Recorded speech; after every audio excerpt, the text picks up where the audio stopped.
What's going on, everyone? Moose, Airguns of Michigan, joined by Joe and Buck himself. Buck's in the house. Say what's up, everybody. Say hi, everybody.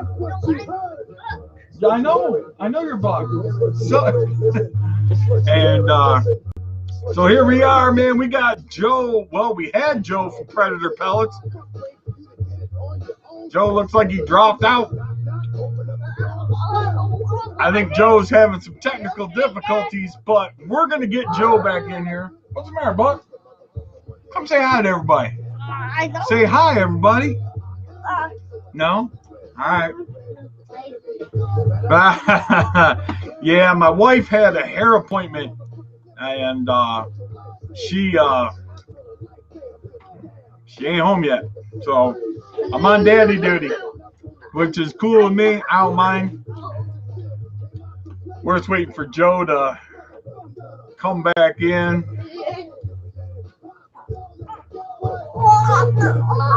Are you playing with your snakes over there? Yeah, I did. All right. Lou's in the house. Brian's in the house. Who else we got in here? Let's see if we got Joe back yet. Nope, Joe is dark. So we are still waiting on Joe to join us again. Joe had a little bit of technical difficulty with his Bluetooth, and now he's completely gone. So here's what it is. Are you going to tell everybody hi? No, you don't want to? Peter, what's going on, man? There we go. We got Joe back. Let's bring Joe back in live. Man's connection sucks. Yeah, it does. All right. Awesome. Oh, look at that. That's where I keep the dead people. Oh, look at that. Right. No worries. So, once again, we got Joe, the man from Predator Pellets. At least as far as I'm concerned. I mean, I talk to Joe all the time. But so what's going on, man? Everything good? Everything's great, man. What's going on in Michigan? Nothing. Can't get any JSBs. You know anybody that knows anything about that? See, I knew that was going to come up, so I'm going to leave this you know, right I was now. just messing with you, man. We ain't gonna listen. We're not gonna stay on that. I'm just kidding around, but I don't mind talking about it, man. We got a container coming in, hopefully the end of the month, but it's all spoken for, so it's just been bad, man. Yeah, hey, listen, man, it's all good. My local shop has some that came in. I think they got another batch coming. High pressure pneumatics out of Harrison, Michigan. Nah, Tom's blacklisted. We don't deal with him anymore.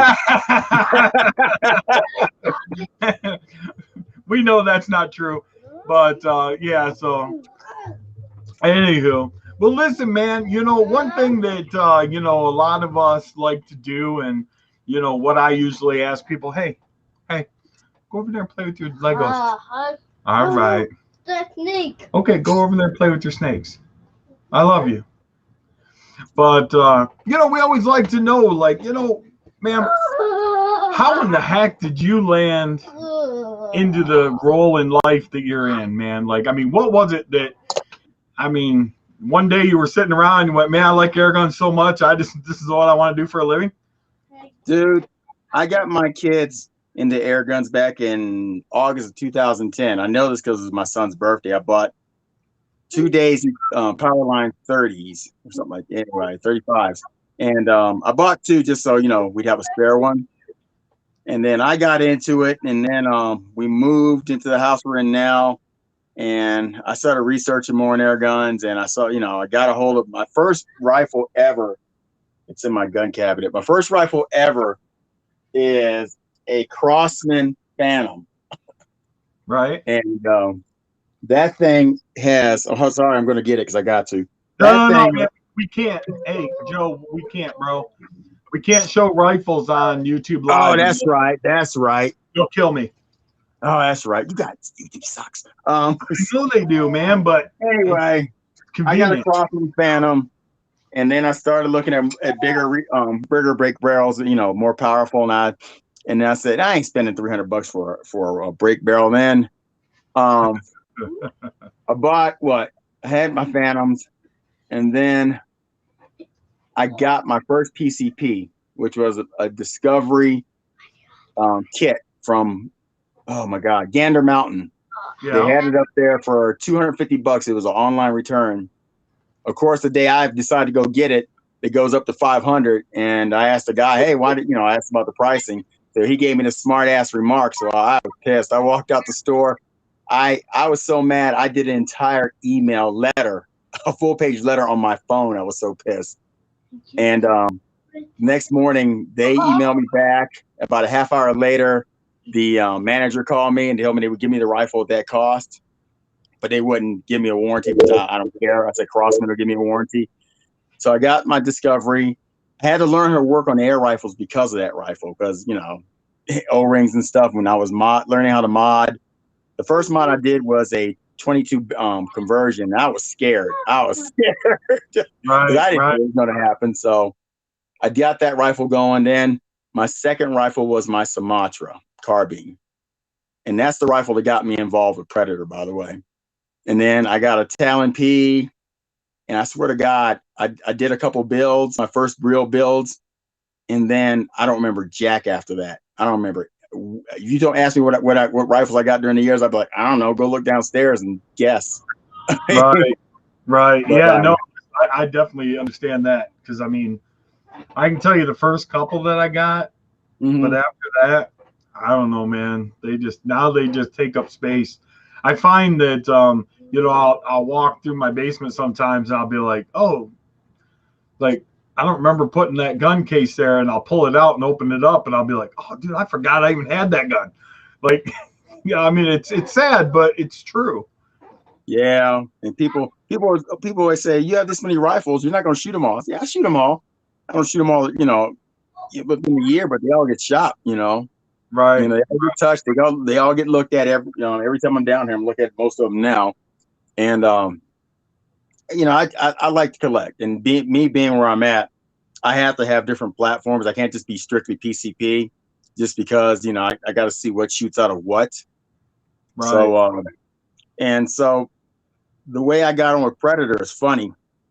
I always knew Predator was in Colorado, and I knew where their location was, but I didn't know exactly which door was theirs because they never really advertised. So when I had my Sumatra, and for the people who've been in here in air gunning for years, if they remember when Airgun Depot used to sell the PDG pellets, the pretty damn good pellets, yeah, that was an Apollo brand that Predator was bringing in at the time, and they had a slug called a Destroyer. And it was one of the first slugs on the market because it had a little skirt on it and everything. It shot like crap out of every rifle by my Sumatra. That thing loved them. And I did a 195-yard headshot on a prairie dog with that rifle in the wind, and my buddy was there. So I told another friend, and he emailed Dick and told him what I did. So Dick emailed me, gave me an invite to go up there. So the day I went up there, I was out of work for the car accident. I was bored, so I went up there on a Friday, talked to Dick and Jay, and I've been hanging with them since then. So I mean, they got me. That my friend who emailed them and being with Predator got me basically where I'm at today. Oh, right on. Oh yeah, that looks way better.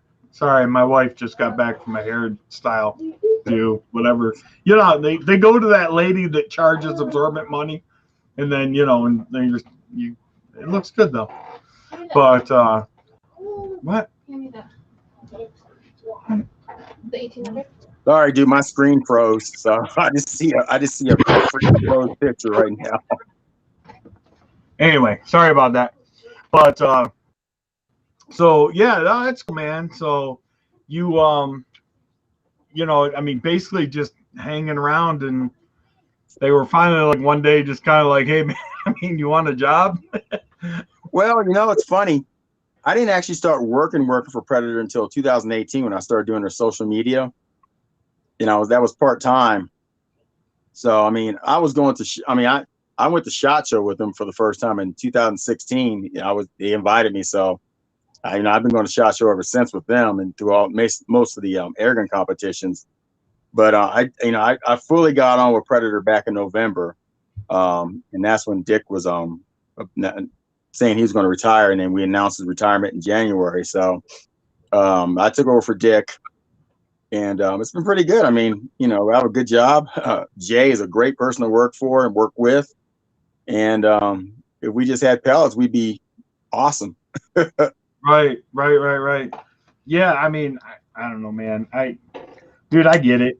You know, and not only that, COVID certainly helped out the pellet sales, right? I mean, you know, everybody was stuck. Oh my God, You dude! know, before you COVID. guys were probably sitting around going, man, how are we going to move all these damn pellets? Like calling people like, hey, man, need some more pellets? They're like, no, I got plenty. And now Actually, it's like, that wasn't the problem either. I mean, we had there was always stock there, but it was always moving. It was right, always rotating out. When COVID hit and people got bored and people got stimulus and people got extra unemployment, they went crazy. And then it didn't help either because over in the Czech Republic, where JSB is, they had to follow their regulations. And if someone got sick in the department, the whole department had to be quarantined for 10 days. And then now they're catching up, and they have new machines running too. It's just that the back orders and just a lot of it has to do with people who just got in air guns. A lot of powder burners who got in air guns, you know, buying Air Force rifles because it's more like if they're used to. So it's, you know, it's something for them to do. So, you know, and that with the hoarding of pellets too, because people do hoard. I mean, it's killing everything. It's great. I mean, sales are great for everyone, everywhere, in any kind of industry. Sales are amazing. It's just, do you have anything in stock? No. right. Yeah. Basically, I mean, you know, man, you know, I mean, just like, you know, my guy gets an order in and I stock up. You know, I mean, I wouldn't say that I hoard, but I would say that I'm not at any risk of running out anytime tomorrow. You know, I mean, but then again, you know, I mean, a lot of it for me, like, you know, I mean, you know, this year I got sponsored as a bench rest shooter. So, Oh, you yeah? know, yep. So, you know, I'm going to be doing RMAC and EBR, and Pyramid Cup obviously isn't going on, but, Nope. you know, so I want to make sure that I have pellets to shoot. I mean, because how embarrassing would that one be? Yeah, well, I was talking to someone about that today. I was talking to DJ Paul Clark, and I was saying like, yeah, what are you guys gonna do when there's no pellets to shoot at the competitions? He didn't laugh. I thought Right. it was hilarious. Yeah. Listen, I've already got mine set aside, man. I'm good. I'm good to go. Mm-hmm. I mean, even if like I didn't buy any more 30 cals, I've got plenty of 30 cal. I've definitely got enough 30 cal. All right, cool. Which rifle are you shooting? So, well, I'm still waiting on an M3. Right. You know, I didn't really care about, you know, getting in there first. I wanted to see what everybody said about them. But I'll shoot my MK2 30 cal. Okay, cool. So, Cool. yeah. Yeah, I mean, in that Predator, we're looking at different avenues for pellets too. I mean, we got samples in of some Polish stuff, stuff from Argentina, some more stuff from South America. I mean, you know, we got to bring something in. I mean, JSBs are great, but you know, we got to keep on selling too. Yeah. I mean, me personally, I mean, I shoot FX pellets out of my gun. And I like the FX pellets. So my gun seems to really like the FX pellets. It's not to say it doesn't like JSBs, it does, but it, you know, it doesn't seem to have any issues with FX either. So yeah, I wonder where those FX pellets come from. well, we know where they come from. But we also know that they are different than the JSBs. You know, they're not by much. They are not identical though. Yeah, the mold's a little different, but heck, you can pick up a 10 of 18 grainers from one lot and pick it up from another lot. There's some changes in that too. Oh, without a doubt. Without a doubt. Yeah. So, but yeah, man, just long. I look at it this way: if your rifle likes it, shoot it. You know, JSBs and polymags don't run out of everyone's rifle. It's just a natural fact of air gunning. Right. So shoot with, and I tell everyone that shoot with your rifle runs the best. If you have rifles like some of the rifle I do, that you can throw a rock in it still shoots it as well, then yeah, shoot the rocks too. I mean, you know, people get lucky like that. Yeah, I'll tell you what, like my BSA, right? That thing, you know, it's my HFT gun. That thing loves everything I give it. It doesn't matter the grain weight, nothing. It shoots air arms the best, but it likes them all. I mean, it's just sending them and sending them and sending them. Yeah, I've got a few rifles that are like that are not pellet picky at all. Yeah. My Texan, it don't give a shit what I feed it. It sends those things like rocket ships downrange. So Yeah. I don't have a Texan yet. I don't have a Texan. I don't have a 22 Air Force, but I got all kinds of other Air Forces. The 172 back here, Yep. the 256, the 257 for my Talon P that I built out. That's in there.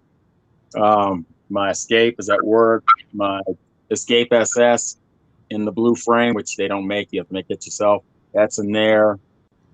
I like Air Force. Air Force. I've always liked Air Force and Cross and Benjamin. That's because I started with Cross and Benjamin. I got in the Air Force, and those have been my go-tos because everyone I have is a nasty rifle. I mean, my 35 Marauder, bottle Marauder I built, that thing is beastly, and I got a reg bow. It's not even putting out what it could be putting out. I got it reg to shoot polymags at 146 foot-pound.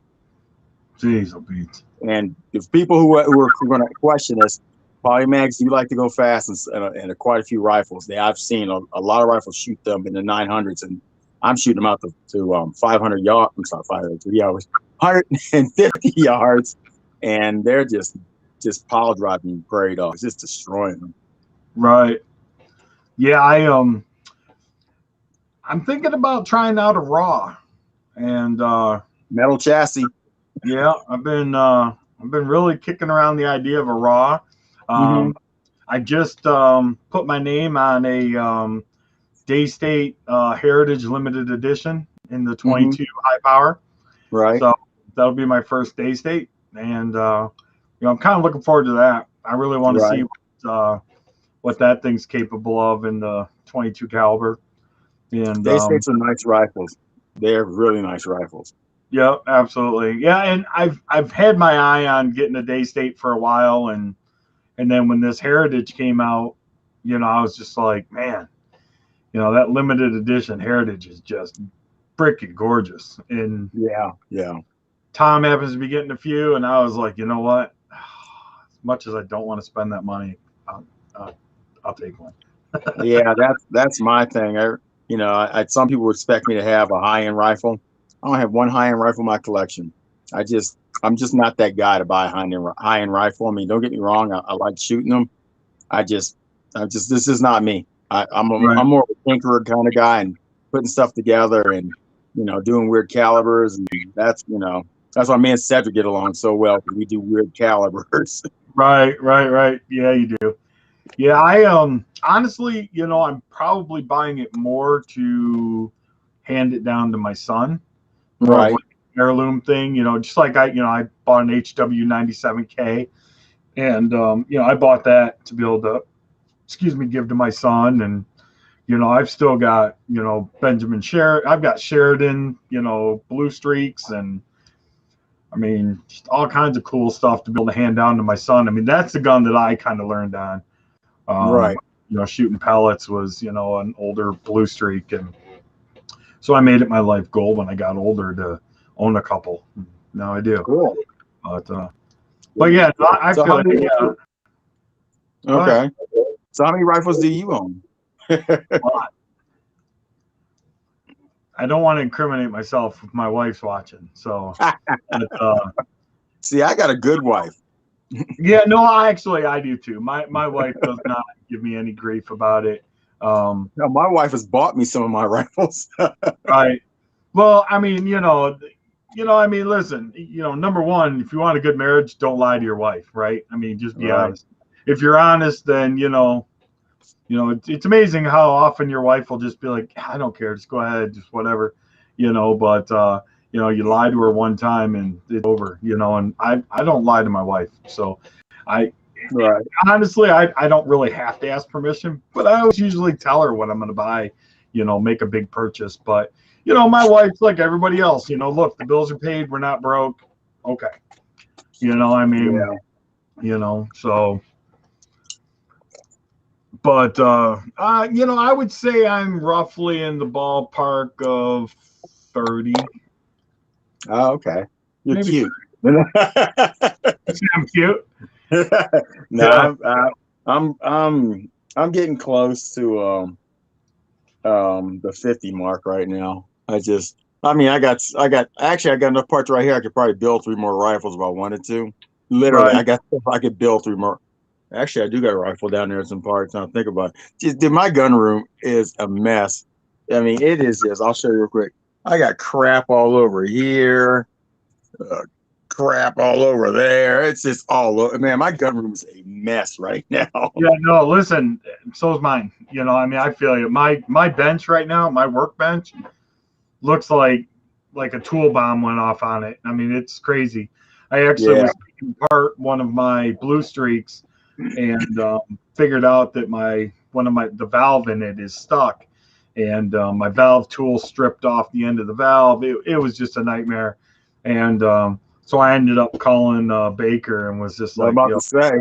I was like, hey man, can I send you my blue streak? Because can't get the dang valve out. It's all jammed up. He's like, yeah, send it down. So that's on its way to Baker. And I'm going to cry if anything bad happens to that. It's a 1968 Sheridan Blue Streak. And I love that thing, Damn. man.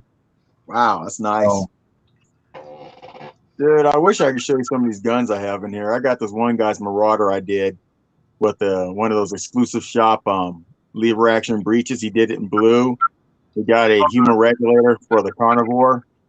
Because for people who don't know, the BT65 and the Carnivore and the Marauder will all work with the same reg. They're the same inner tube diameter. They will work. yep. And I did that thing.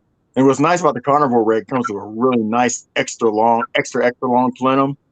And this gun, I got it shooting the MK2s at 58 to 59 foot-pounds for 2 full magazines with a 2.68 or 38 standard deviation. That thing is nasty. Good Lord.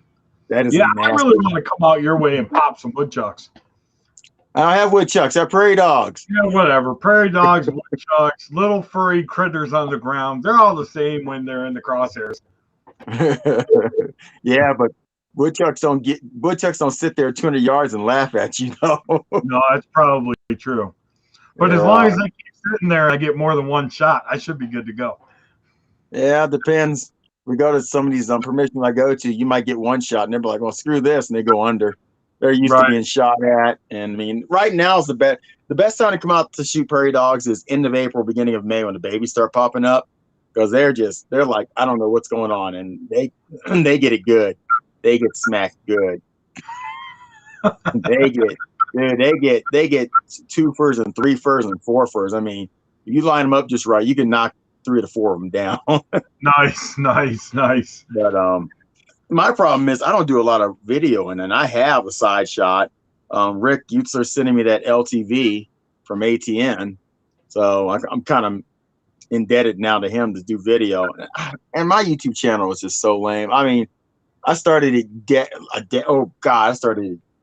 over a decade ago. Actually, I started it 2 decades ago. Jesus. No, a decade ago. Okay, yeah. No, I agree with you. It is lame as hell. But you do have one of the best Marauder, for tuning a Marauder and adding a regulator to a Marauder video. I didn't do a regular. I just did the tune. The reason I did that video, that was 2018. I was out of work because of my elbow anyway. I was bored, and a friend of mine's asked me how I did it, and I said, "Look, I'll just instead of typing everything, I'll just do a video and send it to you." So I did the video. I said, "Screw it, put it on YouTube." So look, it's on YouTube. Just go look at it, and yeah, that video still gets. That's the one that gets me subscribers. I really need to go through my channel, get rid of some crap, leave a few videos on there, and just start from scratch. Right. Yeah, that one where you were out drinking and partying at that club. That was pretty crazy. I'm surprised your wife lets that one fly. But whatever, man. It's your life, man. I appreciate it. That was Shot Show, man. Actually, we weren't even drinking. We were screaming because it was so loud in that restaurant. That was a nice restaurant, actually, by the way. That was an FX dinner we were at. Dude, you got to get the Shot Show. Shot Show is amazing. That's one of those things you go to, and you got to go there at least 2 years in a row to catch everything because there's so much. There's 3 floors there's 3 floors that you can get on, a 4th floor if you have the right badging for it, which we do. And it's just there's stuff there that you see that's coming out for everything. I mean, no matter what your discipline is, and you learn a lot. You see stuff you can put on air rifles. It's crazy, man. SHOT Show is amazing. That my sponsor should be able to get me a 4th floor badge access, I would assume. You gotta be a vendor for that one. Oh, well then I can definitely get one. My sponsor's a vendor. You gotta be a vendor who has a booth. Crawford and Lift. Okay, there you go. I would say that he probably has a booth there. Yeah, hopefully he has one there. I mean, it would behoove him to have one. But a lot of those guys that walk around too. A lot of those guys who like Crawford and Lift, even like Utah Airguns at first. Well, even now they don't do a booth. They just walk around. You know, that's all they do. You know. Right. Well, worst case scenario, I'll call you. I'll be like, "Hey, bro, I need a badge." I'm like, "What'd you say about my channel?" Click. right. Come on, man. I was just kidding, bro. Security. Right. I think he has COVID. I think he has COVID. I'm in the back. I don't even know how to get around. So I was watching your video the other day with you shooting at your new Turkish rifle with the red dot. Yeah, the gun sand. Yeah. Have you put a scope on it yet? I have not. Oh, come on. Well, you know how many guns that I have that I need to shoot, and I just keep putting it off and putting it off and putting it off, and I've talked about it. I don't want to hear it. You're a YouTuber who's this far up. Nah, man, I ain't trying to hear it. You got to quit your job, tell your family goodbye, and shoot. I'm sorry. And be doing nothing but videos. Hey, right. I finally did get to a point though now where like I have scheduled videos that are already on YouTube that will automatically post when they're ready to release, which is nice because then it gives me a second to take a break, relax, breathe for a minute, take some other time shooting videos. Like I think my one that's coming out tomorrow is the Accutac FC4 bipod. Right. I think that's releasing tomorrow at like 9 a.m. So, but no, I mean, it is what it is, man. You're absolutely right. Like I need to put some more, I actually had a guy that was like, well, you didn't show you shooting it. How do we know you didn't shoot that at 10 yards and then just claim it was at 50? I'm like, come on, man. Like, seriously. Like, dude, they all come out of the woodwork. They always come out. It's always someone who says that crap. Listen, man, the day that I start lying about shit is the day that I'm going to lose my YouTube channel. You know what I mean? I'm just one of the people that I'm going to tell it how it is. Like, like I love Don EFL, man. Like, but I had crap luck with my bench rest monopod. And, and I shot a video on it and I was honest about it, and I was very apologetic because I didn't want it to ever come across as a personal attack to Donnie, because that's not why I said that.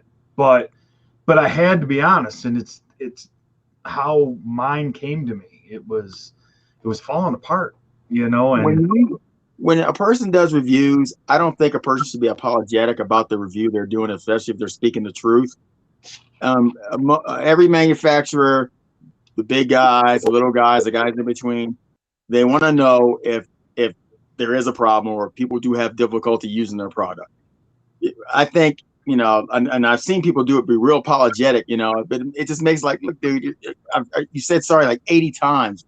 Stop. Just do the review, call it done. Me personally, I think people should just do the review for what it is.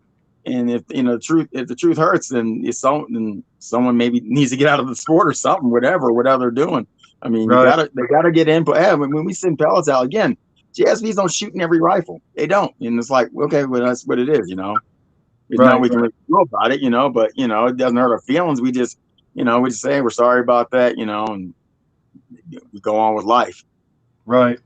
Yeah. So you brought up the gun sand though. Why? You interested in seeing what it'll do with the scope? Yeah, I am, because the red dot don't show me crap. It's true. Red dot was cool though. You did really good at 50 yards with the red dot. That was pretty impressive. Yeah, there's I want to see it at 100 yards. Right. Yeah, and I wanted to shoot it at 100. It was raining like cats and dogs, man. and at the range there, our 25 and 50s are undercover. So, you know, I could always shoot that. But, you know, going out to that 100, it was just raining so hard. And, you know, my GoPro that I use has the Media Mod kit on it. And, you know, that's not super waterproof. And, you know, I didn't want my GoPro getting all jacked up and everything else. So I just put it off. But, yeah, you know, I've thought about throwing a scope on it. You know, I'm so impressed with that gun just for what it is and where it kind of came from. And I didn't have good luck with the other competition that used the same company. I didn't have anywhere near the same results as far as accuracy. And, you know, so, but it is. And that gun, that's the other gun that I was talking about. I kid you not, dude. Listen, I was throwing every single round of ammunition that I had through that thing, and it was all very similar results. And I was just blown away. I was like, good Lord. I mean, yeah, of course. I mean, I had velocity fluctuations, and, you know, obviously my point of impact changed dramatically from, you know, from a 15.89, which it was sighted in for, you know, and then you start adding heavier slugs or, you know, even, you know, 18 grains. And, you know, so you're going to get a point of impact shift. But, I mean, I'm still blown away by the gun. And I'm going to be bringing out some more videos on it because I was really so thoroughly impressed, really. Yeah, well, I have one of the first ones, if you know what I mean. And I think it was funny, too. I didn't do this. To get anything special from the guys. Like, look, it's Joe. I'm a Predator. I'm looking at your rifle. I want to get one. And the guy's like, okay. We talked. Dude, I literally think he handpicked mine because everyone who got that rifle was having all kinds of issues. This damn thing will actually group. It's not a good group, but it'll group with Strattons. And I'm like, really? It's all surprised.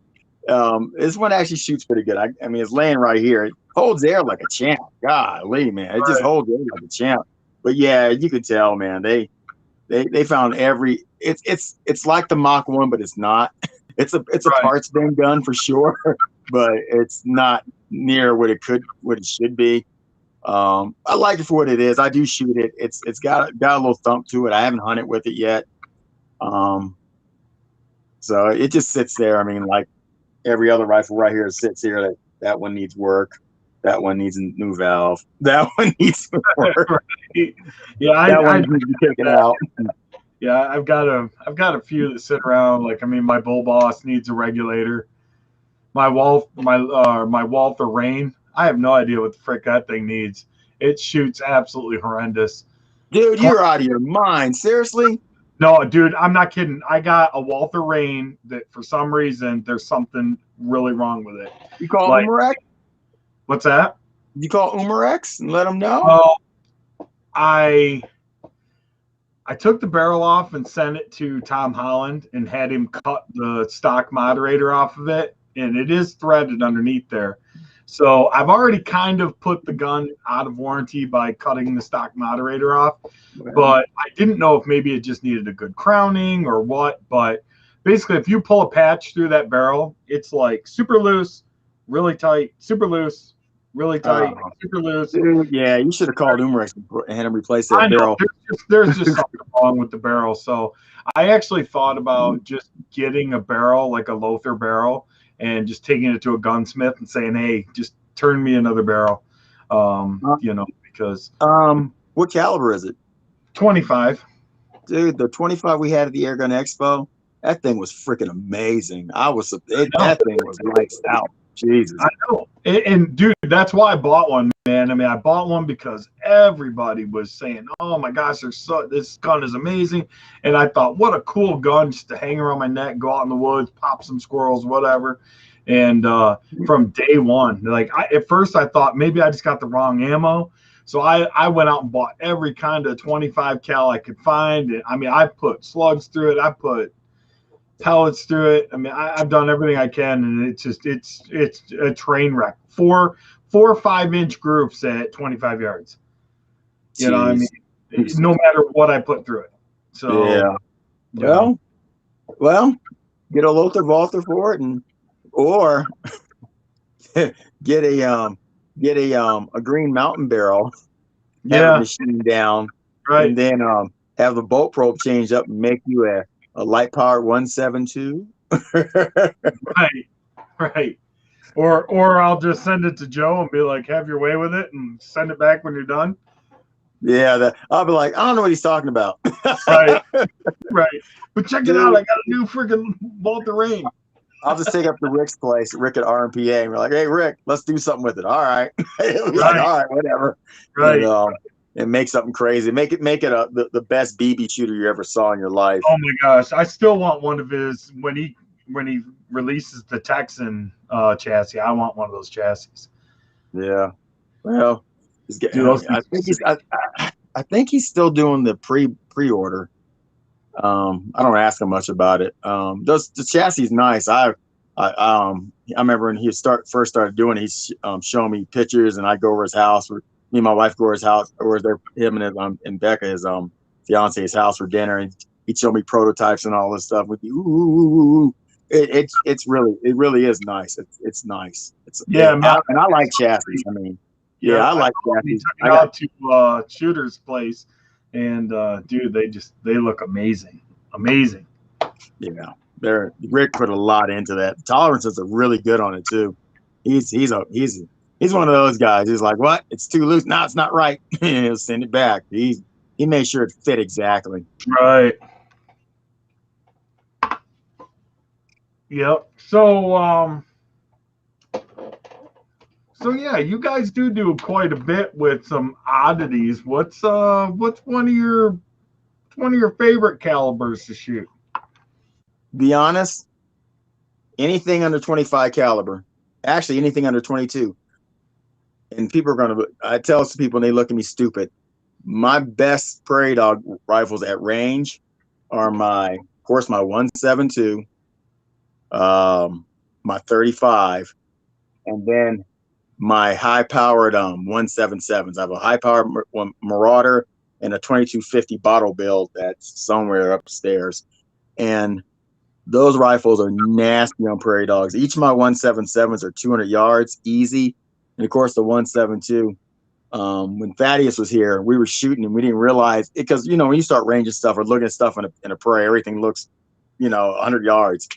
We were shooting like 350 yards, 327 yards. We didn't even realize we were shooting that far, and we were just having a good time, really good time. Actually, dude, is that shooting? Hold on, real quick. Hold on, I gotta get a charger. Hold on, I'll be right back. Get a charger. Right. Dance for him. Do something. Dance for him. Yeah, y'all don't want to see Moose dance. So what's going on, everybody? Sorry that we've been so caught up in this conversation, but I appreciate you guys joining. Let's wait for Joe to get back with a charger.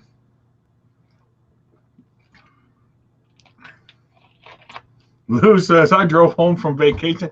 That was a nice picture, Lou, of your vacation spot there on all that water. That was nice.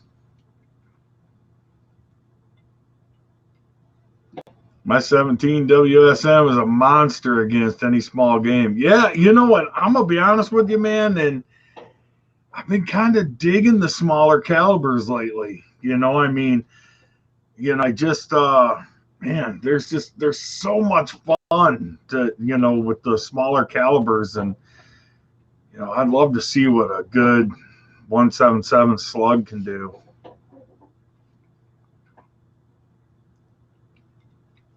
Yeah, I mean, my BSA in 177 is freaking sick. Like I'm blown away by how accurate that gun is, even in the wind. Sorry, dude. That's all right. He looked down, the phone's blinking at him like I'm about to die. Oh, I just heard it. Yeah, it's about to die. Ah, crap. Hold on. Now he needs an extension cord. I got something here. I just got to get it. You could see my gun where you'd laugh. That's Get for the sure. 25 Invader. What's that sight I got on mine? I have a Monstrum 3X Prism sight on my Invader. It's the same sight that I put on. I have another one that's on my Gunzan. That's what I've been using on that. Mainly just because, well, because I'm out of scopes just laying around. I got so many guns now, and everything's got a scope on it that kind of. Oh, Joe hung up on us. To wait for him to get back.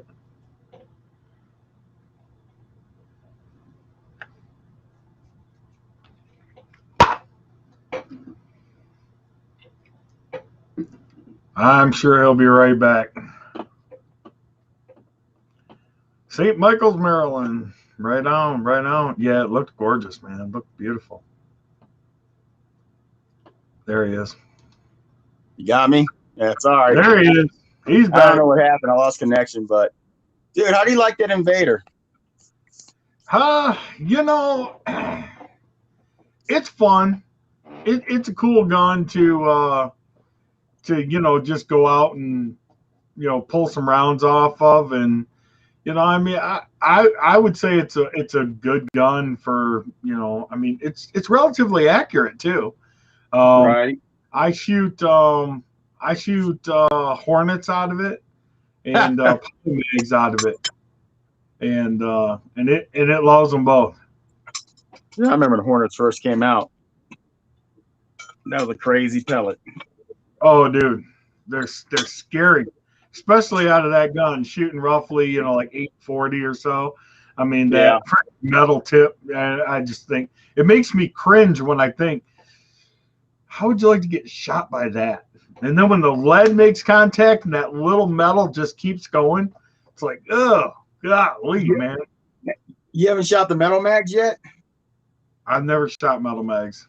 Oh my goodness, dude. I've never had the opportunity to get a hold of any. Yeah, wow. It's funny too. We had a bunch in stock, but then since everything went crazy, they're gone. I mean, even the Strattons, the pointed pellets, are starting to sell, and no one likes shooting those. Right. People are desperate. Right. You're desperate when you're at Walmart scratching your chin at the Crosman pellets going, huh. You know what? Oh, man, you froze up, bro. Come back to us, Joe. Oh, this guy's got some terrible internet.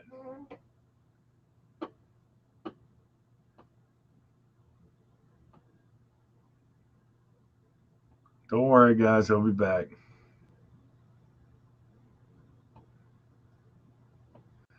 Rick R. Any air gunners in Michigan? You're on Airguns, Michigan, bro. All right, there he is. I don't know what's going, dude. I don't know. I'm on Wi-Fi and I'm just losing you for some reason. But yeah, the Crosman pellets, man, those are pretty nice, especially when it's something heavy and hard to hit something in the head. They make a nice crunch. Right. Yeah, I mean, dude, honestly, I mean, I do buy Crosman pellets, but I've got Crosman guns that I shoot them out of. I mean, like my 1377 and my 1322. That's another one. They don't care what I put in them, and they shoot those things just fine. I can't find them in 20 cal. Otherwise, I'd probably shoot them out of my Sheridans. But I shoot JSBs out of my Sheridans in 20 cal, and they're good. They're good. Yeah. So Rick R says, let's go. I'm in West Michigan. I am in between Detroit and Flint. So I'm on the eastern side of the Michigan area. And, Dave's up in northern Michigan. So for those of you guys that are interested, Michigan Air Gunner and myself just started a new Facebook group, which, Joe, I sent you an invite to. It is for big bores. And it's a big bore challenge site. So it's basically once a month we're going to put together a big bore challenge. It's 357 or larger, and we'll have a contest, and obviously you'll get brownie points for anything over 50, 75 yards or whatever. But just another cool place to go hang out. Big boars only. So it gives everybody, I mean, there's a lot of other places that are doing, pellet gun challenges, but most guys are shooting, 30 cal or less. And we figured it'd be kind of cool to kind of get some of the big bore guys involved. So what kind of contest you guys going to be doing? Oh, I don't know. Just we had some ideas, but I mean, it'll just be shooting contests. Like who could hit a pop can at the furthest distance, or I mean, who can shoot a thumbtack off of an egg without breaking an egg with a big bore. I mean, stuff like that. I mean, just interesting challenges. Just That'd be cool. That's yeah. cool. I mean, like I said, just something different.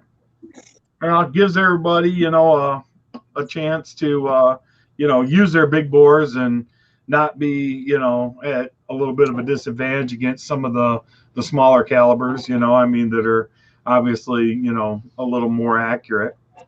Right. Yeah, that's cool, man. That's just good to do something at Airgun and shooting, period, man. Hell. Yeah, exactly. Anytime you get out there and shoot, it's great. Exactly. It's funny too, because I always ask people, I'm like, I'll be talking with people, and they'll something will come up, and I'll ask like, well, how much do you shoot? And and they're like, oh, this or that, and I'm like, damn, dude, I on average shoot 5 tins a week between all my guns. So depending upon what I'm shooting, I mean, I usually shoot at least 2 tins out of my 30 cal every week at 100 yards. And then, 25 and 22. So, I mean, you're talking, a couple thousand rounds a week anyway. I mean, but I mean, that's the fun of this hobby, man, is that it's not that expensive, so.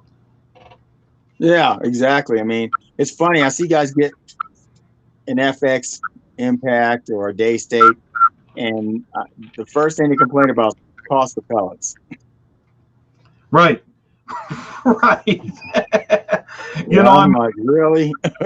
Right. It's kind of funny too, because I've had people already ask me, they're like, so you're buying a limited edition Heritage, I mean, how often are you going to take it out? And I'm like, freaking all the time, dude. It's a gun. I'm going to shoot it. I mean, Right. Yeah, I might treat it a little more gently than some of my other guns, but I mean, it's a shooting gun. I mean, I'm going to as a matter of fact, I'm hoping to take it to RMAC and use it for the marksman. Okay. So, I don't really want to use my 30 cal for the marksman. Not that I couldn't, but, I mean, that gun is really tuned for 100 yards. I mean, and I don't want to have to, I thought about, well, maybe I could just set up the M3 as like a marksman gun, but, I thought it'd be kind of cool just to take the Day State and be like, this is what I'm going to use for the marksman, Right. and just have fun with it. And then I'm bringing my Texan for the slugger. So I'm going to do the slug challenge with the Texan. So that. Yeah, man. You have any mountains you can shoot up? Nope. So it's going to be all right off the hip, dude. I'm just going to do it. Honestly, the only thing I didn't sign up for is speed. Crawford and Lipt asked me, they're like, so you signed up for everything? And I'm like, yeah, no speed. And he was like, why not? And I'm like, dude, are you kidding me, man? Like, I can't keep up with these guys, man. I've seen Dubber and all them guys do speed, dude. And, especially with the, the saber cocking mechanisms they run. And I'm like, dude, there ain't no way. And I'm just not that fast at, Right. doing it. I guess if there was an opening and, somebody decided not to shoot it, maybe I would sit in for them. But, I don't foresee that, that I'm the man to do speed shooting. Yeah, I don't compete, man. I go to watch, and I don't mind shooting someone's rifle, but dude, and I'm just not. I like to watch. I'm not competitive, man. And I thought about doing the long range steel target with my 172. Yeah, I thought about doing that, but I was like, nah, I'm not gonna do it. I don't want to sit there and do it. I'd rather watch. I'm not a competitive person. but I'll sit there and bull crap with the rest of them. Right. So where do you get your slugs from for that gun? Secret, no. Cedric, Too Fast for You, hooks Yep. me up, and Yep. E-Rock, Eric Jones, E-Rocket, he sends me slugs too. But of course I send them stuff too, so it works out. Right on. Right on. Yeah, Right on. when you start getting these weird calibers, you either better know someone, or you better not. You better learn how to cast real fast. Right. Right. Or go out and buy yourself a press. Yeah, well, I've tried Swage 172s. I prefer the cast stuff better. Really? Yeah, I do. It seems to shoot better in my rifle. Nice. Nice. So you just take these rifles and go have barrels made for them and get them ready to go and have at Yeah, it. yeah. I mean, heck, I had I was, one of the first people after Cedric, after everyone, when people started doing it, I got I did my 257, and that was my favorite rifle for a long time. That thing was nasty. And then, then I got built a 35. That was my favorite rifle. Like I'll do something that's like my favorite rifle for a while, and then, I'll go back to it later and just knock the dust off it and, blow the moss out of it, whatever. But geez, I'll tell you, like I said, man, my 177s and my 172, those things see a lot of work. So And you're they're just 172. Like, what kind of velocity are you getting out of that? right now at the presently with just one turn on the power wheel with the 24 grainers, I can get 25 shots out of everything I shoot, from 3100 down to 23 to 2250, depending on what I'm shooting. And with the 24.5 grainers of Cedric now, I get like,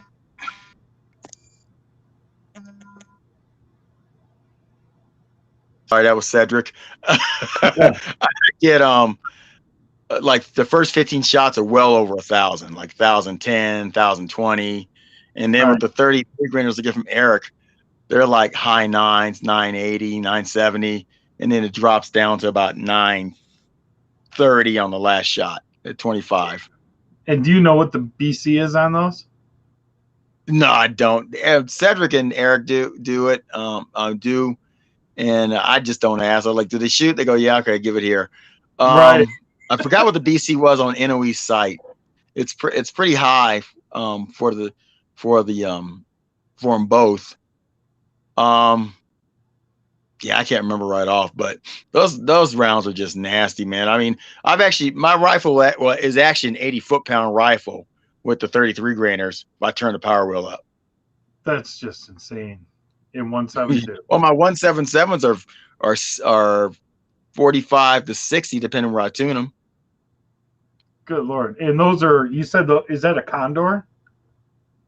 The 172 is a Condor SS that was converted. Then I have my Marauder and again my 2250 bottle build with the Cawthron setup. Right. And the Marauder has a Jefferson State valve in it that Travis sent to me a little over a year ago. And that thing's way hot. I mean, I had one prairie dog at 150 yards. It lifted it up off the ground. When you shoot like a milk jug and concussion pushes the displacement straight up. That's how it did. It went straight up in the air about 4 inches, fell back down and died. And when I was walking the field to kick him in, I looked at it and I saw a lump and I felt it, and the slug was there, and I was able to retrieve the slug. It had full expansion on it. It was like it went from being a 177 slug to like 0.335. He's obese. Yeah, it put his little butt on the ground, man. I'm sorry. I like small bores. I do. I like my big stuff, but the small bores are just nasty. Yeah, it's cool because, like I said, I'm kind of like finding a new love, especially with like my BSA Gold Star. That's my first real 177. Like serious 177 shooter. And dude, I'm just floored because it seems to buck the wind good. It just seems to get the job done. I mean, you're only talking about an 18 foot-pound gun, like maybe 17, right? But it just, man, like I said, dude, it's just on fire. And I've you know, I keep wanting to make, you know, one of my impacts into a 177 too. And, Oh yeah, you know, just yeah. have a riot, you know, like, I mean, I don't even remember how many rounds the magazine holds, but it's like a ridiculous amount, you know, and but I just thought, how cool would that be, you know, having an impact in 177 and, you know, and now, you know, you guys got me thinking about like a Condor or a Talon or, you know, something like that. And, you know, turn that into a, you know, like you said, like a 172 or something like that. And, Right. you know, getting down with you guys and, you know, shooting some of that stuff. That just seems like a riot to me, man. And it's The challenging. last 177 I want to get's a Condor. I want a Condor 177. That's the Right. last that's the last heavy hitter I want in 177. And then my collection will be complete and I'll look at something else later on. Right.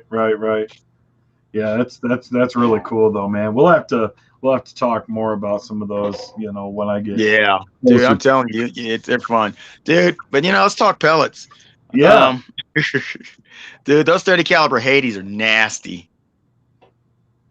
Those 30 caliber Hades. If anyone saw any of the post I did from Chad's Lethal Air iguana hunt and what is that out west air gunner did when he hit Yeah. that it was only like 15 yards, but he completely split open the iguana's head and blew off the bottom jaw. It was crazy. Yep. Yeah, I've got 2 full boxes, so I've got 10 tins of them, and I have not shot one yet because I'm hoarding the Dude, shit out of them. you got to take them out for some woodchucks, groundhogs, whatever you guys got, Right. man. Those they're nasty. Nothing's open in season right now except for, you know, pests. So, you know, I mean, I do have a couple of trash pandas that need to go. But my pesting gun is a Maverick, and Okay. it's in 25 cal, which I have plenty of. I have plenty of 80s and 25 and 22 as well. But yeah, I definitely I'd love to hit him in the head with my bench rest gun though. That'd be cool. That would be cool. Yeah, that's a nice crack right there. And just think when the 35 Hades come out. Ugh, dude. Ironically, my bench gun is a 35 impact that I Really? downgraded to a 30 cal. Because, you know, well, number one, it was convenient to do, and number two, it shoots. Oh, man, that thing is just sick. But it's kind of why I'm looking forward to getting my M3, because then I can put my 35 cal barrel back on that. Right. You know, I did buy a bunch of 35 cal polymags, and only to find out that they don't fit in the magazine. And you know, you can single load them, but man, is it a pain in the rear to single load those into that impact. I mean, you've got to really, like, I mean, dude, it'll take you 30 seconds to get a pellet in just to send one down range. But you gotta get Walter Jr. hands, brother. I know, right? Exactly. But yeah, I've seen people try to single load an impact. It's funny to watch. Right. It is. And I even thought about trying to just get like a single shot loader, but the problem is that the pellets won't even fit in there. You know, you could probably clip the tip if you did it that way on that, but Right. it certainly won't go into the magazine. I did try to even clip the tips, and it doesn't work. So, but yeah. so Dude. what else, man? You're right. Let's talk pellets. What else is going on? What do you guys got coming out, man? Well, I mean, I'm 35 A's I don't mind talking about. I mean, that's inevitable. Hopefully they'll get some working samples to me and I can try them out. JSB actually has quite a bit. I remember at the last shot show, we had the can I show ammunition on here? Is that a no? Yep. No, you can. Okay. So JSB came out with some lead-free slugs. Yeah. And they shoot pretty good, but it doesn't. Oh, shit. Stick your foot up in the air, you're losing signal. Oh, damn it. And he's gone. We're going to have to wait for him to come back. There he is. Its connection sucks. Anyway, so there's these little little silver things right here, man. They're 100% tin, and you can't. There's the base on if it shows anyway, and then like I said, the hollow point's like right there, but it's like, what the heck, man? It's lead. I've shot these into medium, and they're like okay, and like whatever. But man, they hit pretty hard. So that was one of the things that we're going to bring out. The metal mags we're going to bring out in bigger calibers. So right now there's only 177 and 22. They'll come out in 25, 30, and 35, just like the poly mags. So every caliber in poly mag, you'll have a metal mag eventually. Of course, we got the Simply pellets out, which are really nice for getting, especially like kids getting into the sport and you don't want to spend a lot on pellets. The Simplies are like that basic good pellet, you know. They're not, by no means are they supposed to take the place of the premium stuff or any, you know, that stuff, because they don't go through the inspections like the other ones do. Oh shit, here we go again. Damn. What the heck? I think we all need to pitch in and get Joe some real internet. Oh man alive. Ask Joe what he thinks about the 357 Recluse.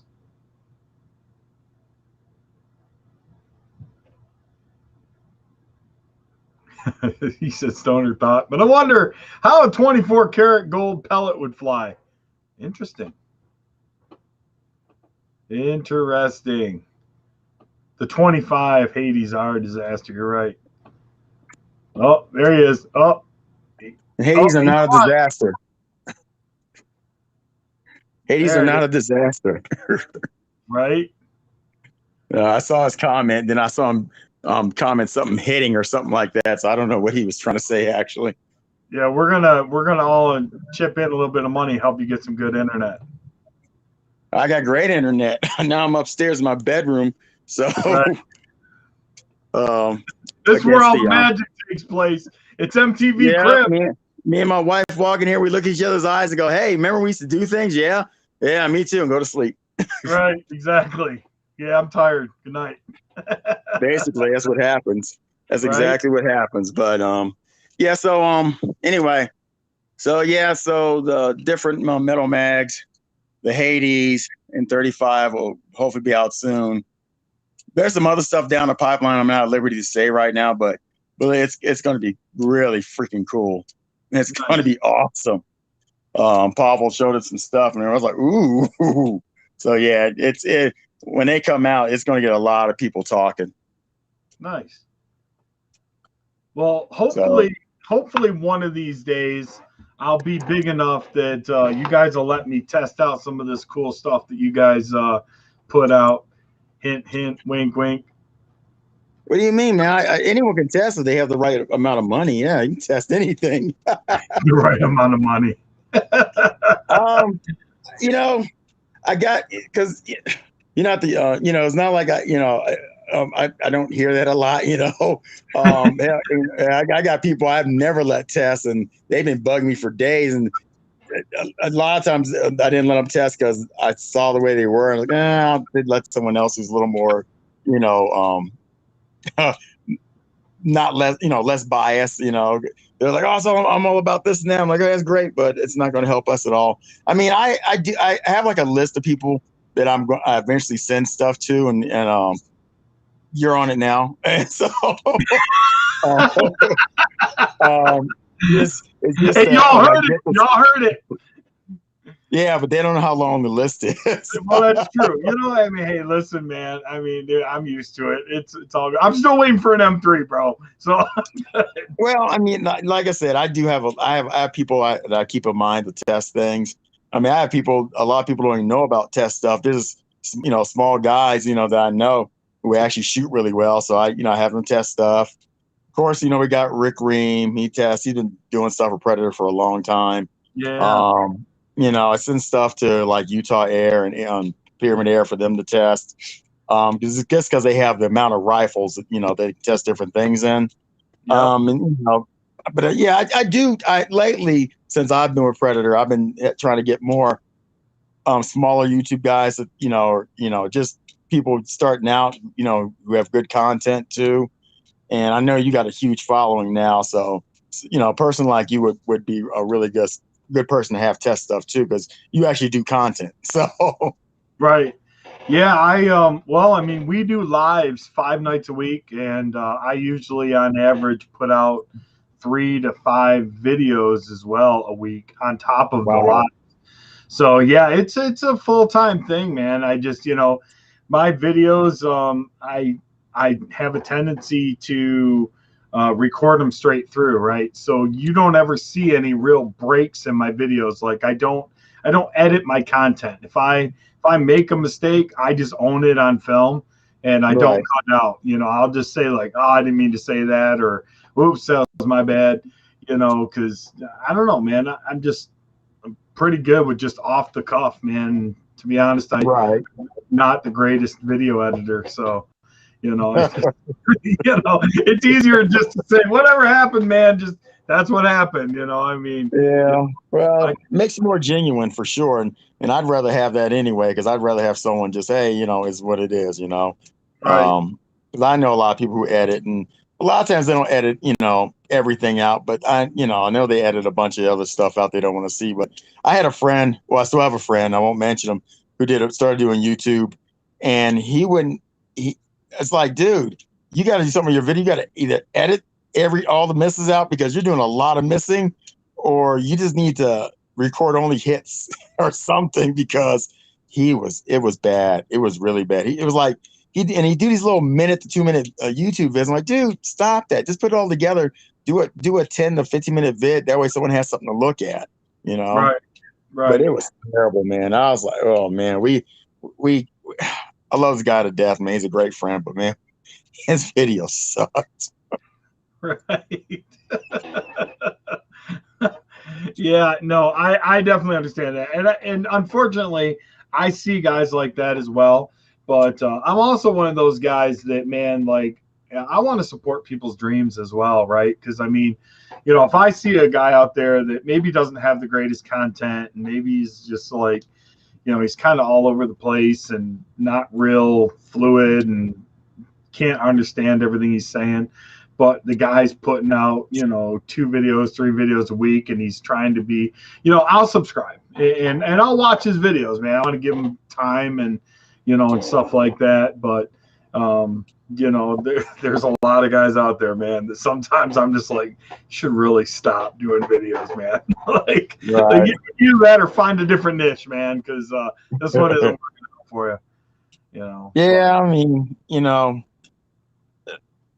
with you doing videos, man, and the way you're coming along, hell, before you know it, man, you'll have really great content, and it'll be more than second nature. It'll probably be, just like you breathing, and right. And that's, we need a lot more people out there to spread air gunning. But man, it seems like lately though, everyone's coming out of the woodwork. I see people, I'm like, who are you? I was like, who's this guy? And I'm listening, I'm like, oh, he's pretty good. And then I see a guy, there's one guy has a channel, and I can't remember his channel. I actually subscribed to it just to see some of the stuff he says. And his videos are like, oh my God, stop, dude. Really? Just don't, no more. Just please. Right. We all know what it does. We all know what this mod does too. And it's, a lot of these guys work with older platforms or models, and I should say models. And it's like, yeah, that's cool, but let's see something new now. It's technology.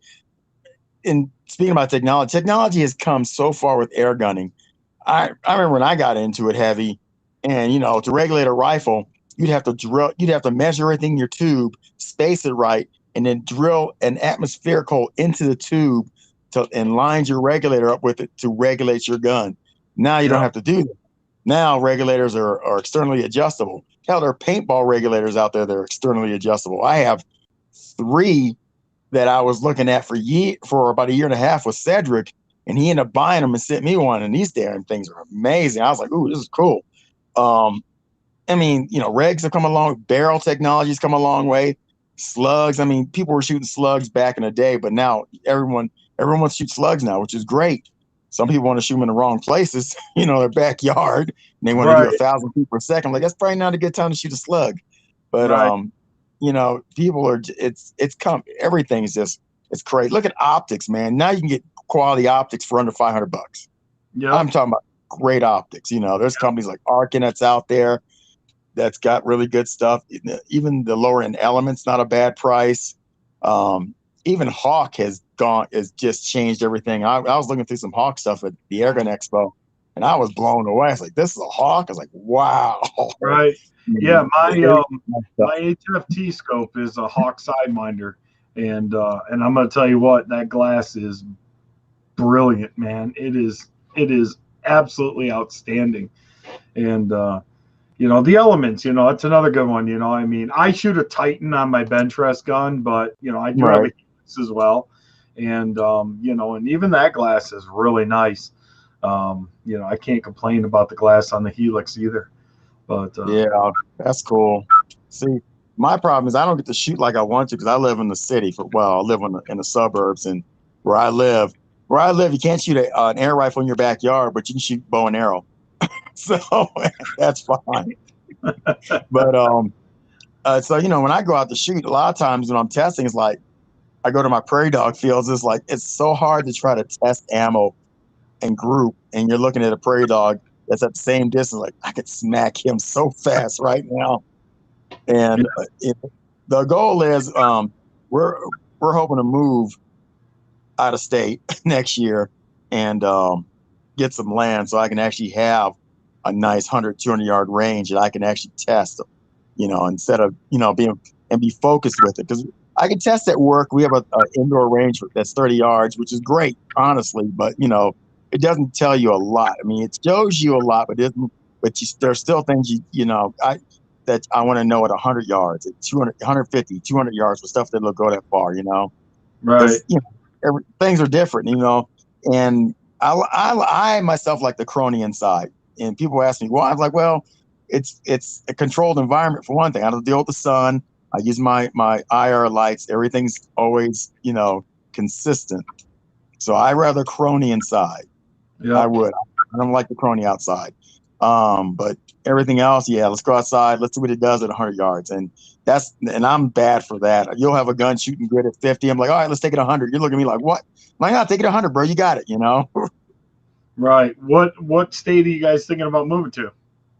Prior to that, we lived in Oklahoma for a while. We're probably going to go back there. Okay. I'm from Maryland. Originally. My wife's from Panama. She lived in Maryland actually for a while too, which is really weird. We didn't know each other. I've been in Colorado most of my adult life.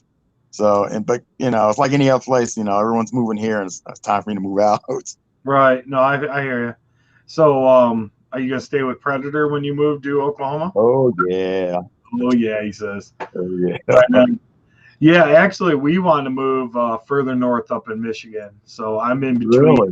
I'm in between Detroit and Flint, and we're in the suburbs of of those two cities. And I'm still in the country enough where I can shoot out back, but we're also on the lake, so I'm limited to like 25 yards at my house.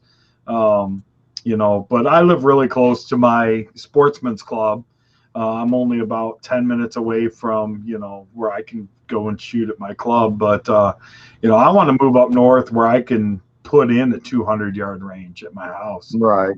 And, and have it fully enclosed and, heat in the winter and, and fans in the summer. So, yeah, there you go. I always had a dream of like walking in my back door, have a covered area, and that would be all my shooting benches right there. Right. I thought that's what I want. And then have like a flat range and have like a range with hills and valleys on it. That's what I want. Yeah, that sounds great. That'd be awesome. So, let's see. Trying to keep up with a little bit of these conversations. Yeah, I'm trying to look at the comments too. So somebody asked earlier, I think Rick R asked, what's the most accurate break barrel I've ever shot or you've ever shot? Not break barrel, but underlever so far for me personally, guns that I've owned, that HW97K is just absolutely freaking phenomenal. Even at 50 yards, that thing is putting together groups that are just ridiculous. You can check it out in my YouTube video that I just released a couple of days ago. But you know, anything Viroc, Air Arms, you know, those brake barrels, Diana, you know, Beeman, like the Beeman R9, the Beeman R7, you know, they all pretty much come out of the Viroc factory anyway. But those guns are just absolutely phenomenal. I just got to go visit Tom at Vortec Products, and he installed one of his kits in my HW97K, and I got to shoot all of his brake barrels, and he's got them all. And dude, it was ultra cool, man, because it totally gave me a new like love for wanting to get more into brake barrels. Just feeling how smooth his guns shoot and just how accurate they are. They're absolutely phenomenal, man, for brake barrels. It's honestly, it's like shooting PCP except in a brake barrel. Right. You know. No. Best rifles, best springers ever shot was the TX200, of course. Yeah. A Model 54. I was at the Pyramid Air Cup, the last one, and Val came up, and not Val, Gene came up, and I was shooting it, and he goes, here, and he put that tune in the tube in there. Yeah. Oh my God, that rifle was a different rifle. Offhand, standing, I was hitting a half-inch spinner at 25 yards consistently. Yep. That was nice. Actually, my first Phantom, the brake barrel I still have, that thing shoots really good. I have a Ruger Impact in 22 my wife bought me. That one shoots really good. The worst rifle I ever shot in a Springer sorry, Brad, Umrex Octane Magnum. That thing is, God, it's beastly to cock. It's hell on your shoulder, and it's not very accurate. Right. Yeah, I shoot that thing like 3 times a year. I literally bring it out once, shoot it 3 times, and put it back up. Right. Yeah, that sounds like my Benjamin Trail nitro piston. Oh yeah, my brother-in-law had that thing goes off and it's like kabow, and you're just like, what the frick just happened? You know, and you know, you put the light 177 pellet there, it sounds like a freaking 22 going off, man. It is just insane. I talked my brother-in-law to buying one of the first ones in 22. In fact, I talked my brother-in-law buying a Condor too, because I wanted to see what they were like. Every rifle I was interested in, I had talked him to buy it first. Right. And that Benjamin, oh my God, that thing was nasty. It started shooting real good for me one day. Just it was getting hole to hole, and all of a sudden it was messed up. So what the hell? I looked, the force actually sheared the retaining bolts on the stock going into it. Just sheared one off. So I had to take it out and get it out and put a new screw in there.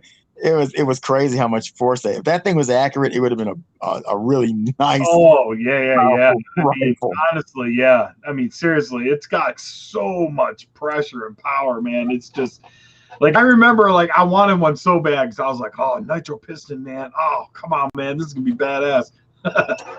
Yeah. It'll make a believer of you. Your arm's gonna hurt and your shoulder's gonna hurt.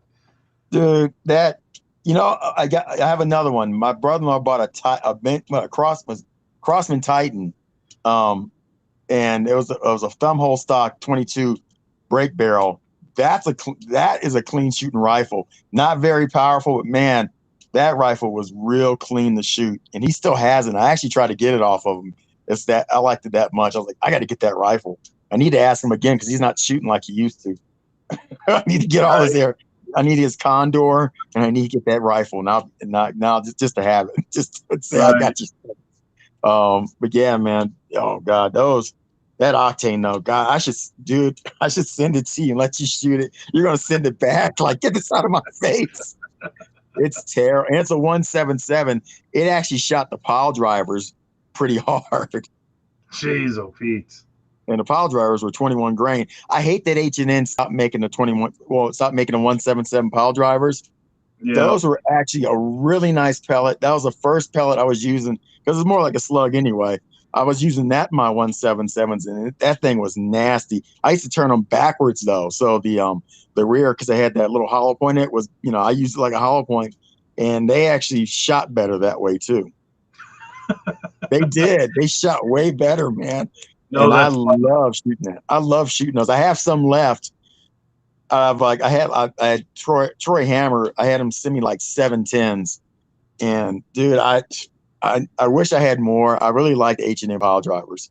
They're a really good pellet. I never shot the 22s. I hear mixed reviews about them. They shoot real good for some people, of course, and they shoot like crap for most other people. I think they don't have anything powerful enough to shoot those. That's what I think. Yeah. Brian says, Joe, you said you have a Sumatra? Yes. Yeah. Sumatra 22 carbine. I got it. Actually, if anyone's on the GTA who knows Manny, that's his old Sumatra. A guy in North Carolina bought it, and then when the Crickets first came out, the guy bought a Cricket, needed to recoup some money, so I bought the Sumatra off of him for like $500. And that rifle right now, it's in a parts bin. It's not taken apart. I took the stock off because I have a friend who's going to dye who stripped the stock down, is going to dye it in an ebony finish for me. Oh, right on. Because I saw a Sumatra years ago on the GTA. The guy had painted the wood in bed truck liner, bed liner down, and Yep. it was beautiful. Anything black and silver, you have a black and silver rifle, do not let me get near it, because I will do my best to steal that stuff. I like black and silver on a rifle.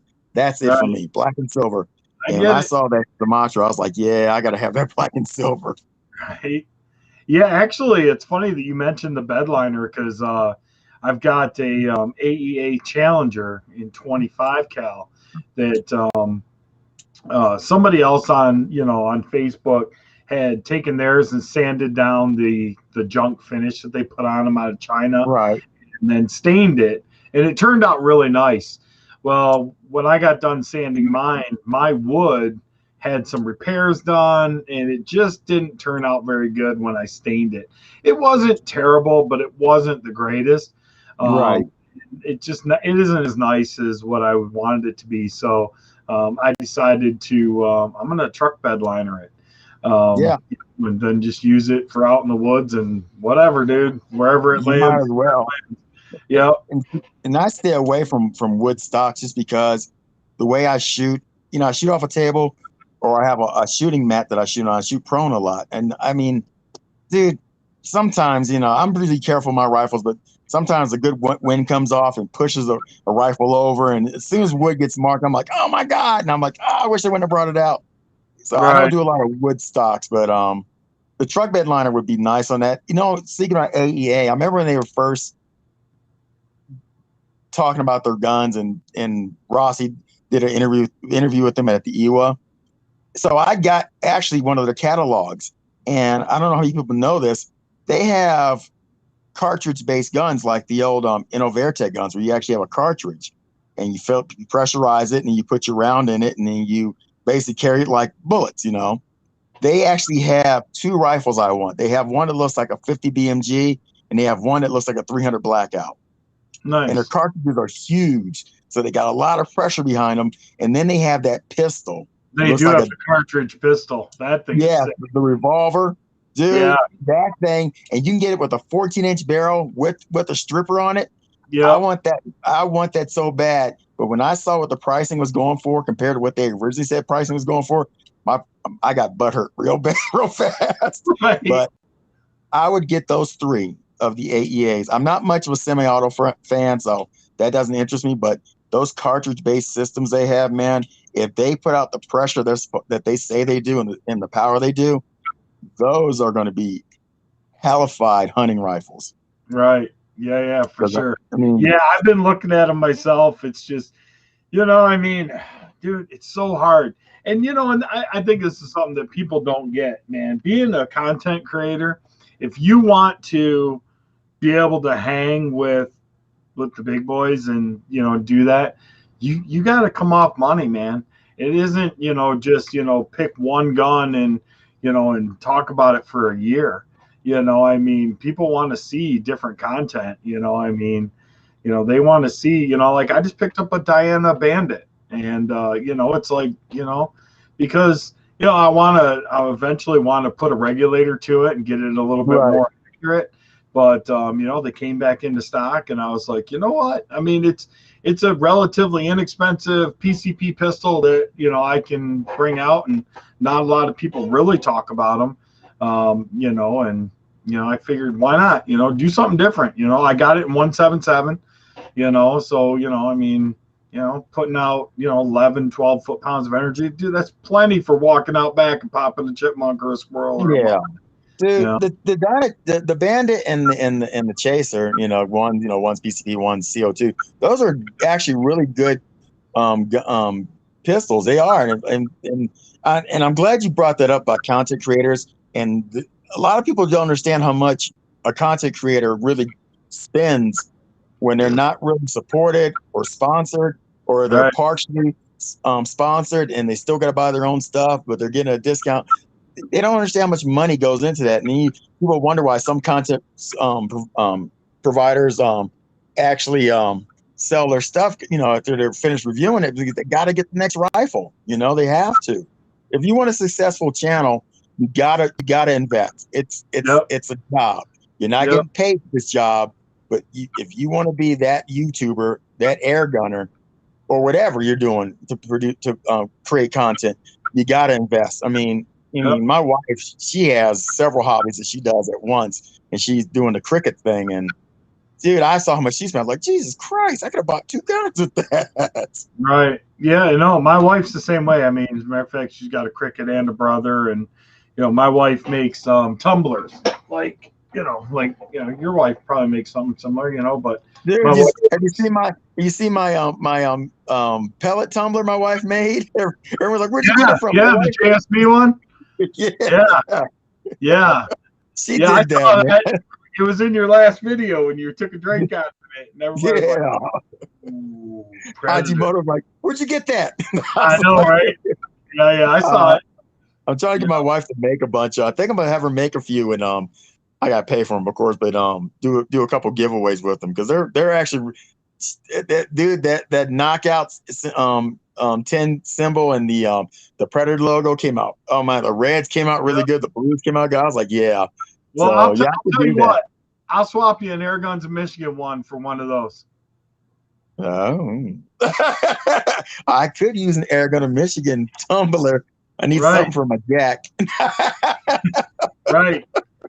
Yep. Dude, but seriously though, man, your content creators go through hell. They go through hell without sponsorship. We got to put in a lot of work. I mean, you know, I just had, you know, I mean, Crawford and Lip picked me up, which was really cool. Congratulations. You know, so that's nice. You know, and I'm not gonna lie, man, he sends me stuff, and it's cool, man, you know, but you know, Accutac picked me up, but you know, I basically just got a discount, which is nice. I mean, I got a very nice discount, not complaining a bit, but you know, they're not sending me free stuff, you know. I mean, I got to still, you know, a good chunk of change, but you know, it's expensive, and you know, you switch over calibers, or you know, people are like, well, you know, how do these pellets shoot out of it? And it's like, well, if you don't have those, then now you got to go out and buy those, and then you find out they do good, so you buy more of them. You know, but you know, I mean, you know, having, you know, like I said, it's, you know, I've spent well into the 5 figures already, and you know, but, and you know, and I've only been doing this since December. So, you know, I mean, that's how fast I've grown my channel since December. Man, you know, if I went downstairs and took a tally of all my air rifles at what they actually cost, you know, retail, not what I paid, or you know, whatever, if I traded, whatever I did. I mean, if I actually, and the guns I've built, like my 35 Marauder, it's on a Terex stock, a Gen 1 Terex stock, which is hard to find stock anyway. Thank God Baker had like 3 of them. I bought them all. But dude, that stock back then was like $450, $500. Then you got the price of the rifle. Well, then you got the modding I did. Dude, that rifle, that darn thing must have 1,800 tied up into it. Thank God I know people, and thank God I hoard parts. Man, I hoard parts. If someone needs parts or something stupid, I probably got to pick up spring, you know, whatever. Then someone like, I need a spring for this. I'm like, like this, and like, yeah, and I just don't give it to them, and it worked, you know. Yeah, I hoard parts. I'm a parts hoarder. I got a friend who calls me the collector. I collect barrels, breeches, bolts, O-rings, springs, hammers. Dude, no, don't throw it away. I'm pretty sure I know someone who's going to need it. Well, you definitely got my interest peaked in this Condor thing. And I'm definitely going to have to talk to you about where I get my barrel from and what else I have to do to it and, you know, all that good stuff. Because, you know, like I said, I mean, for me, you know, air guns are just so fun to shoot, man. Like, I don't care if I'm grabbing my adult Red Ryder. You know, I took my adult Red Ryder out on my porch the other day and, you know, was just plinking it junk that I had laying around my yard, shooting at leaves and, you know, and I had an old can out there from when we had a bonfire, you know, and we're shooting that, and you know, just, I mean, to me, Right. it's fun. It doesn't matter that it's a, you know, a $40, you know, Red Ryder, you know, gun. I mean, it's still a riot to do it. Dude, I have 1322s and 1377s. I have a 1322 carbine I put together, and that, you know, that's weird. I'll like shoot everything for a while, then I'll pick it up and I'll just shoot that for a month. I'll take it out hunting, I'll take it out plinking, I'll take it out. Just, dude, I've not prairie dogs down with it at 35 yards. I have. Right. And dude, you get those little shooters that you made or something that you bought, and there's always that something special about it. You'll just shoot it for a while, then it goes up, you know, for a while, but you know, it always comes back out. You think about it, you know. It's one of those, and that's one of those for sure. Yep, for sure. Well, listen, man, we've been on here for 90 minutes. Normally, I do this for an hour. I definitely appreciate you, you know, joining us and you know, coming out. Hopefully, you know, sometime in the future, you'll come back and spend some more time with us and chit chat. But love to, man. I had a good time. Thanks for inviting me. Thanks for everyone watching this. You know, I'm boring, but deal. You guys dealt with me. I appreciate it. I really, man, I wish YouTube would let you show rifles. I had so much stuff I wanted to show. Right. Well, technically we can, but we would have to do this. Record it, yeah, and release it. Yeah. So that's the same problem we had at the Airgun Expo. So yeah, exactly. Right. Exactly. Yeah. I was in the middle of watching it when it went dark. Dude, I'll tell you what. If you ever get down to Rick Eutzler's place, shoot that SWA. Oh my God, dude! I want one of those pretty badly. And actually, Rick and I have talked quite a bit. Right. He actually wanted me to do some work with him, maybe. And you know, we're just kind of waiting for. Well, now is probably a better time because now the Airgun Expo is over. So yeah, dude, these are two of those round balls that were in one of the cylinders. Dude, they're like little nipples. Right. Dude, that's badass. Yeah, those shotguns. If you guys don't know what we're talking about, go check out Rick Eutzler's page and definitely check out those SWAs, man. 20 gauge, basically air shotguns, and they are pretty insane. So dude, they're nice. That's on my hit list now. Right. That and an extreme big bore 308 in the metal chassis. That's on my hit list too. Right. Hey, thanks, Tim. We appreciate it. So, like always, we're going to take this out with some Pantera Walk. And I'm Moose. That's Joe from Predator Pellets. This is Airguns, Michigan. We'll catch you guys next time. Tomorrow night, we'll be back live. Have a good one.